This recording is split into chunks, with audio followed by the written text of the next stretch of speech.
तो कई बार हमारी स्वयं की धारणाओं से भी हमें मुक्त होने में कुछ संग्राम करना पड़ता। शत्रुओं से,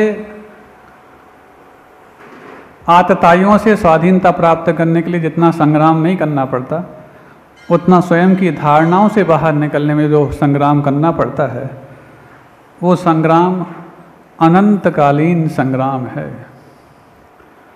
और इस अनंतकालीन संग्राम को प्रारंभ करने के लिए स्वतंत्र सेनानी सेनानियों के रूप में नहीं होते, सिर्फ मात्र स्वयं की सेना और स्वयं का सेनापति खुद को बनना पड़ता है। और जब खुद को स्वतंत्रता संग्राम सेनानी बनना पड़े और सेनापति भी खुद को बनना पड़े, तो सेनापति तो वो होता है जब सेना बहुत संख्या में हो, तब उसका पति सेनापति माना जाए। हाँ, तो सेना तो बहुत है, लेकिन सेनापति एक है।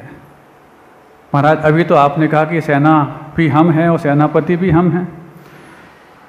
तो सेना हमारे पास अनंत गुणों की हो सकती है, सेनापति एक आत्म तत्व है। तो फिर अनंत गुणों की सेना है, तो फिर अब लड़ना किससे? अनंत गुणों की सेना जब तक अपने स्वाभिमान को जागृत ना करे, तब तक वो दोषों के शत्रुओं को निकाल फेंकने में असमर्थ है। तो स्वाभिमान को जागृत करने से संग्राम जीता जाता है कि सामर्थ्य को प्रकट करने से संग्राम जीता जाता है? यदि सामर्थ्य को प्रकट करने से संग्राम जीता जाता होता तो अकेली सेना की सामर्थ्य से संग्राम जीत लिया होता है। जब तक कि सेनापति उसके अंदर जोश न भरे। पहले रणभेरियां बजवाई जाती थी। रणभेरी का मतलब समझते हो? रण में जो हौसला अफजाई करने के लिए, एक दूसरे के भीतर हौसला भरने के लिए, चाहे वो शब्दों की बात हो, चाहे वो ध्वनियों की बात हो, वहाँ पर वो रणभेरिया एक निढाल गिरते हुए योद्धा में भी वो पौरुष भर देती कि वो दो चार को निढाल करके ही ठीक होता। इस हद तक कि धड़ से सिर अलग भी हो गया हो तो भी बाजुओं में वो फौलादी जुनून कि दो चार को ठीक ठाक करके ही वो जमीन पर धरी बोझ होता। ये किसके अंदर सामर्थ्य है? तो वो सेनापति के भीतर ये सामर्थ्य है। ये आत्मा का आज तक हमने सेनापतित्व भूल करके रखा है, तब तो अनंत गुणों की सेना भी वो काम नहीं कर पाई जो अनंत काल तो क्या अंतर मुहूर्त में होना चाहिए था। और जिन महान आत्माओं ने उस अपने अंतर मुहूर्त के कार्य को साधा जा सकता है ऐसा एहसास कर लिया और स्वाभिमान जागृत कर लिया, वो फिर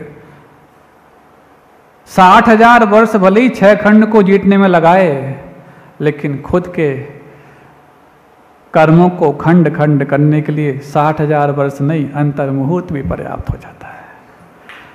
और ये अंतर मुहूर्त किसी प्रशस्ति को लिखने लायक नहीं होता, किसी प्रसिद्धि के लिए नहीं होता। वो अंतर मुहूर्त तो विशुद्धि से भरा होता और सिद्धि को प्राप्त करने के लिए कारण होता। हम सब आज तक अपने धारणाओं की शिकंजों से बाहर नहीं आ पाए, तब तो आज तक इस ना देश को ढंग से आज़ाद कर पाए, ना आत्मा के प्रदेशों को ठीक से आज़ाद कर पाए। और धारणाएं किसी के द्वारा मिटा दी जाती हों, तब तो हर व्यक्ति को लगता है कि सबकी धारणाएं अच्छी हों। जब तक कि हम स्वयं परमिशन ना दें कि मेरी धारणा गलत है और मुझे मिटाना है, तब तक तीर्थंकर के भीतर भी वो सामर्थ्य नहीं कि तुम्हारी धारणाओं को धराशायी कर पाए। अपनी अपनी व्यर्थ की धारणाओं में हम रचे पचे हैं और अनंत काल से इस संसार में भ्रमण कर रहे हैं। आज चूँकि समय हो चुका है, महाराज जी ने आज आप सबके लिए बहुत अच्छी अच्छी बातें बताई हैं, ऐसा हमें विश्वास है। भले ही सुना नहीं हमने, लेकिन विश्वास इसलिए है क्योंकि साधु सामने बैठ भी जाए तो अंदर से सेना को जोश आ जाता है। फिर तो सेनापति यदि काम का हो फिर तो कहना ही क्या। तो सुनो, हम बात कर रहे थे कि क्यों आखिरकार हाँ मशीनी क्रांति आई दूसरी, उससे भी मशीनी क्रांति से बच करके भी उन मशीनों के लिए कुछ साधन सामग्री रॉ मटेरियल प्रोवाइड करने के लिए कुछ लोगों ने फिर से रोजगार ढूंढ लिया जो दूसरी तरफ से था। कई लोग बेरोजगार हुए, लेकिन फिर भी जिनके पास थोड़ी बहुत टैलेंट था उन्होंने उसको भी लिए रोजगार का साधन बना लिया। तीसरी क्रांति आई कंप्यूटर क्रांति जो 1985 में आई।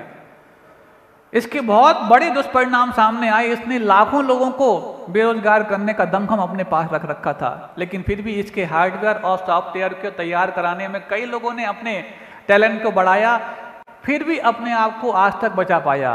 लेकिन जो चौथा युग आया है आर्टिफिशियल इंटेलिजेंसी का, ये किस हद तक खतरा पैदा करेगा इसका अंदाजा लगाना ही मुश्किल हो गया। आज जितनी उत्सुकता एआई को जानने के बारे में, उतना ही खौफ भी एआई के बारे में लोगों के जहन में है। आज एआई को जानने के लिए बच्चे लालायित हैं, क्योंकि उनको पता है कि असाइनमेंट और प्रोजेक्ट तैयार करने हैं तो कुछ नहीं, सीधी सीरी को बोल दो, अलेक्सा को बोल दो, सब कुछ तैयार मिल जाएगा। यह तो एक उदाहरण दे दी हमने आपको। जो भी तुम्हें चाहिए सब कुछ आर्टिफिशियल इंटेलिजेंस के थ्रू मिल जाता है। वो इतना बेहतरीन मिलता है कि टीचर भी सोचता है कि मुझसे ज़्यादा इंटेलिजेंट तो मेरा बच्चा होगा जिसको मैं पढ़ा रहा हूँ। क्यों? क्योंकि ये चीज टीचर को पता हो करके भी टीचर के लिए उतना ही फीचर दिया गया है कि तुम्हें से मात्र बच्चों से अच्छी फीस मिल पाए, इतना ही पढ़ाना है। चाहे वो आर्टिफिशियल इंटेलिजेंस से पढ़ें चाहे वो रियल इंटेलिजेंस से करें, तुम्हें दखलंदाजी नहीं करना है। और जब हम अपने स्कूल का बड़ा होर्डिंग लगाएंगे मार्च अप्रैल के महीने में कि हमारे स्कूल से इतने टॉपर निकले, हमारी कोचिंग से इतने टॉपर निकले, और हद तो तब हो जाती है जब एक ही टॉपर के अलग अलग कोचिंग इंस्टीट्यूट इश्तिहार निकालते हैं कि हमारा क्लासरूम टॉपर है। अब बताओ, वो सोचता है कि मैं किसी भी क्लास में नहीं गया और सारे होर्डिंग में छप गया, इसका मतलब ऐसे बात उनके लिए इतना सा इंटरव्यू देना पर्याप्त है कि नहीं, हाँ मैंने आपके कुछ न कुछ जो क्या बोलते हैं पैकेजेस थे, हैम्पर्स थे, वो यूज़ किए थे, इसलिए मैं बस इतने में सारे, चाहे वो नाम लेना अच्छा नहीं, क्यों किसी के बेरोजगार पर, किसी के पेट पर अपन लात तो मारते नहीं, हाथ भी क्यों मारे अपन। तो हर एक ही बच्चा हर कोचिंग के होर्डिंग पर लगा रहता है और यही कहते हुए क्लासरूम स्टूडेंट, डिस्टेंस से भी नहीं करता, और क्लासरूम स्टूडेंट के नाम पर क्या थमाया जाता है उसको, उसी कोचिंग का छाता, उसी कोचिंग की ड्रेस, उसी कोचिंग का बैग, उसी कोचिंग के जूते, उसी कोचिंग के मोजे, उसी कोचिंग का हाँ खाने वाले जूते भी, पहनने वाले जूते भी, सब कुछ मिलते हैं। मतलब यदि बारिश हो उस कोचिंग का छाता तुम ना लगाओ तो पूरे भीग जाओगे। सुन रहे हो ना? मतलब ये पूरा गिफ्ट हैम्पर खरीदोगे तब जाके तुम क्लासरूम स्टूडेंट पाए जाओगे। ये सब पूरा षड्यंत्र है। अब उसको ये नहीं मालूम कि इस आर्टिफिशियल इंटेलिजेंसी के माध्यम से जो आज आसानी से अपने घर में पढ़ा जा सकता है, उसको मैं कोचिंग में जाके क्यों पढ़ूं, क्योंकि वहां पर भी तुम्हें पढ़ाने के लिए आर्टिफिशियल इंटेलिजेंस ही खड़े मिलेंगे। अब ये तो हो गया आर्टिफिशियल इंटेलिजेंस की बात, और जितना इसके बारे में आकर्षण बढ़ रहा है उतना ही खौफ भी बढ़ रहा है। खौफ इसलिए बढ़ रहा है कि लोग सुन चुके हैं, जान चुके हैं कि अब अमेरिका जैसे विकसित राष्ट्र से भी 2/3 नौकरियां खत्म होने को है। और ट्रंप तो यदि पूरा ही खत्म कर दे तो कोई बड़ी बात नहीं मानना, क्योंकि जिसका 2/3 दिमाग खतरे में आ चुका है वो 2/3 जॉब भी खत्म कर सकता है, कोई बड़ी बात नहीं। हाँ, और तीसरी बार राष्ट्रपति बना तो पूरा 100% उसका दिमाग खत्म हो जाएगा और 100% नौकरियां भी खत्म कर देगा, क्योंकि वो राष्ट्रवाद के नाम पर आतंकवाद फैलाना चाहता है। हाँ महाराज, खुल करके क्यों? क्योंकि जब वो खुल करके भारत जैसे संस्कारों को हनन करने की सोच लिया, जो कल तक यहाँ के पंत प्रधान को अपना मित्र मानता था, आज वो अपनी गफलत में आकर के उस देश को ही बर्बाद करने की सोच रहा है। देश तो बर्बाद नहीं होगा, उसकी बुद्धि बर्बाद अवश्य हो जाएगी।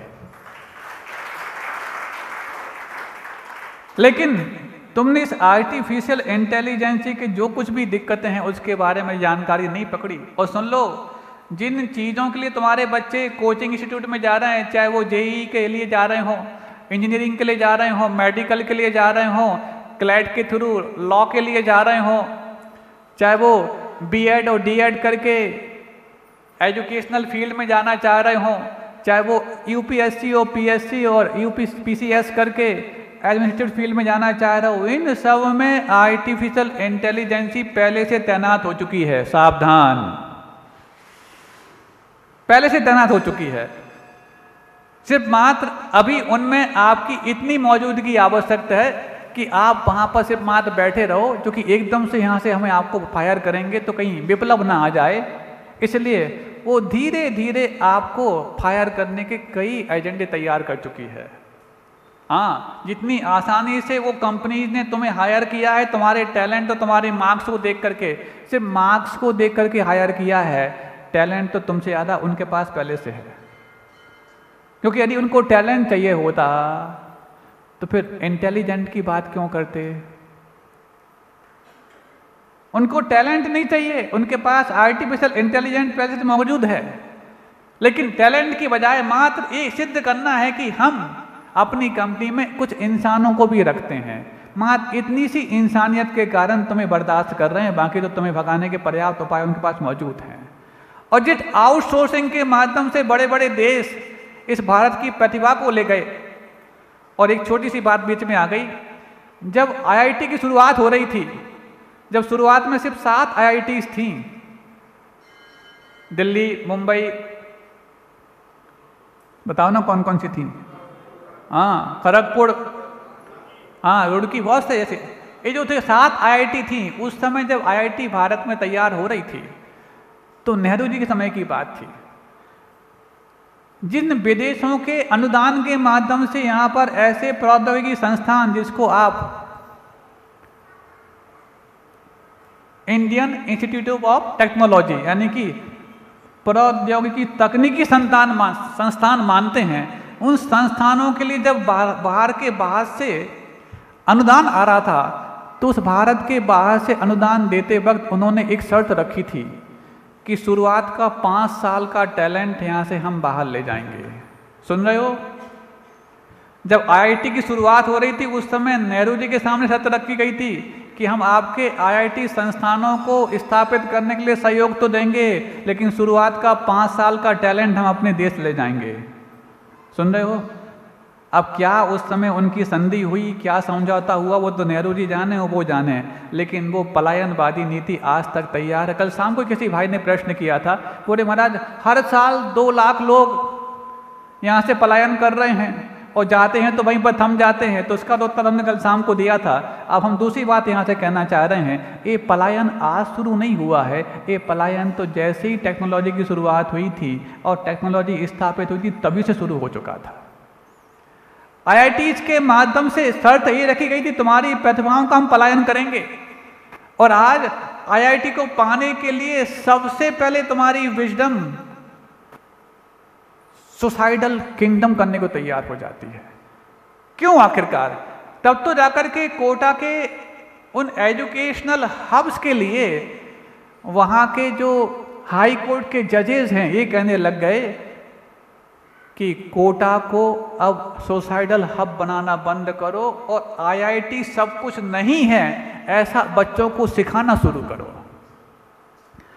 सब कुछ नहीं है आईआईटी, और आज भी 90% सीट्स एमएनसीज की वो बच्चे भरते हैं जो कॉमन कॉलेज से निकले हुए बच्चे होते हैं। सिर्फ 10% होते हैं जो आईआईटीएन होते हैं, लेकिन कॉमन कॉलेज के 90% बच्चे यदि एमएनसीज की सीट्स भरते हैं तो वो कॉमन बच्चे नहीं होते, वो कुछ स्पेशल और टैलेंटेड बच्चे होते हैं। इसका मतलब कोई इंस्टीट्यूट या कॉलेज तुम्हारे लिए टैलेंटेड बना देगा, इस बात से पहले बाहर आ जाओ। और माता पिताओं को पहले हम कहना चाहते हैं कि तुम अपने बच्चों को आईआईटी, आईआईएम और एम्स मिल जाए, इस भितर से बाहर लाने की कोशिश करो। और इन एजुकेशनल हब में भी जब सुसाइडल होने लग गए हैं वो, उन एजुकेशनल संस्थानों के लिए कोचिंग में भेजने की अपनी हवस कम करो। नहीं तो एक बार तो तुम्हारे हाथ से जाएगा, वो खुद के हाथ में भी बना रह पाए इसकी कोई गारंटी नहीं पा पाएगा। अब ये तो हुआ जब आर्टिफिशियल इंटेलिजेंसी इतनी आगे बढ़ने लग गई, तो किन किन सेक्टर पर वो बेरोजगारी लाएगी ये तो हमने कुछ गिनाए आपके लिए।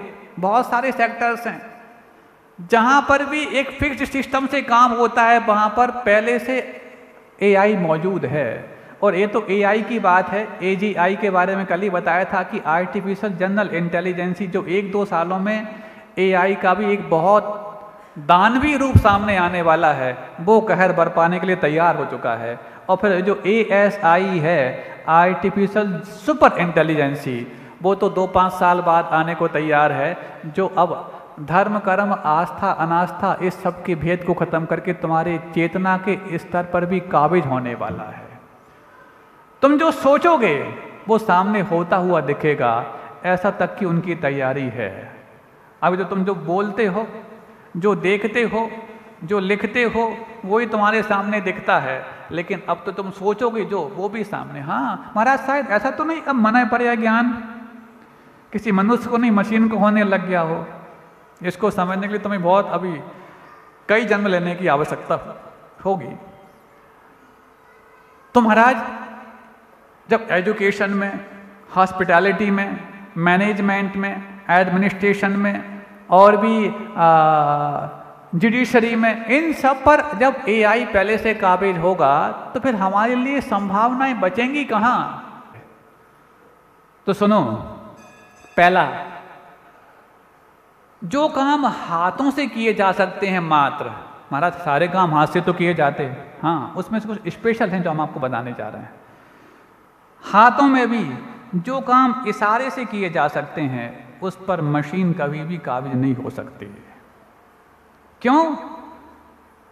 पहली बात तो मशीन कहाँ पर काबिज हो चुकी है इसके बारे में बता दें हम। मशीन उन क्षेत्रों पर पहले से मौजूद है और तैनात है जिन क्षेत्रों में तुम पाने की होड़ लगाए हो।